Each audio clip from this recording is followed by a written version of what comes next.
Assalamualaikum Sénégal. Guy Marius Sagna mooy ngand. Guy Marius Sagna wallaay asib bañ ci amoon treize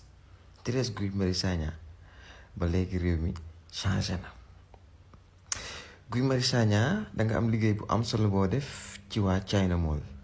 bañ teg leen sanction plus de 10 millions de francs CFA ndax dañoo rek respecté wu norme ak règle yi nga xam ne réew mi noonu lay doxee pour mën a ñëw installé wu tout ça là doxal seen activité. Merci beaucoup encore une fois peuple sénégalais ñu ngi lay remercier boo ko dénoncé wut woon amaana état bi di ci def ay jéego bu mën leen teg daan yooyu. Merci encore une fois. comme nag lutte boobu doon yow rek yaa ko engagé yow yaay seul nit ki nga xam député bi nga xam ne yaa engagé wu ci loolu dama la yóbbante. Uniparco dafa yàgg Sénégal ay naar jiite ko waaye ay doomi réew mi di fa liggéey.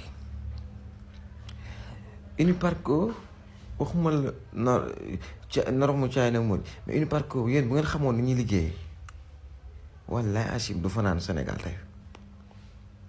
du fanaan Sénégal. Uniparco mooy kii defar diw yi ngeen di diw yeeg diw bopp yeeg yenn parfum yeeg nangam bëri na produit seen produit yi presque ñoom la ñuy utiliser Sénégal ay naar ak moom.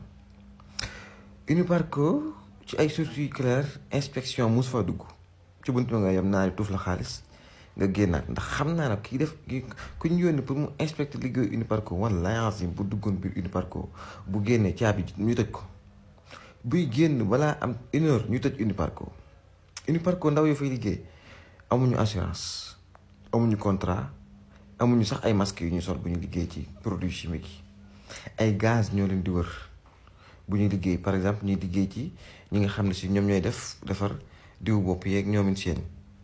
ay karina bii ak yooyu noonu ay gaz ñoo leen wër nii ñu toog ci ay njëgënaay la ñuy toog tiim ay baraade di sol wala kii ni nga ko frotté yeeg yooyu wala duñ sol masque duñu yor benn assurance gaz mën na explose ñoom ñëpp dee kenn du ko yëg ndax ba ñuy dugg kenn xamul ña ngay dugg. 13000 lañ leen di fay par semaine wala 11000 bu dee kaaru ngoon gi 13000 bu dee kaaru suba gi 11000 moo lay jox ci mois bi ñaata 40000 xaw mois ci koo xam day liggéey ko société bu nga xam ne presque ñu ñëpp seeni produit ñoom la ñu utiliser ci réew mi suñuy doom mënuñu cee jariñu te waxuma dara waaye conditions yi ni jëlee ñoo gën a metti.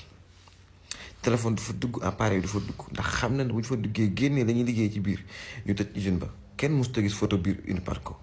Guy Marius Sagna ñu ngi lay yónni bu baax nag nga taxawal ñu ci loolu.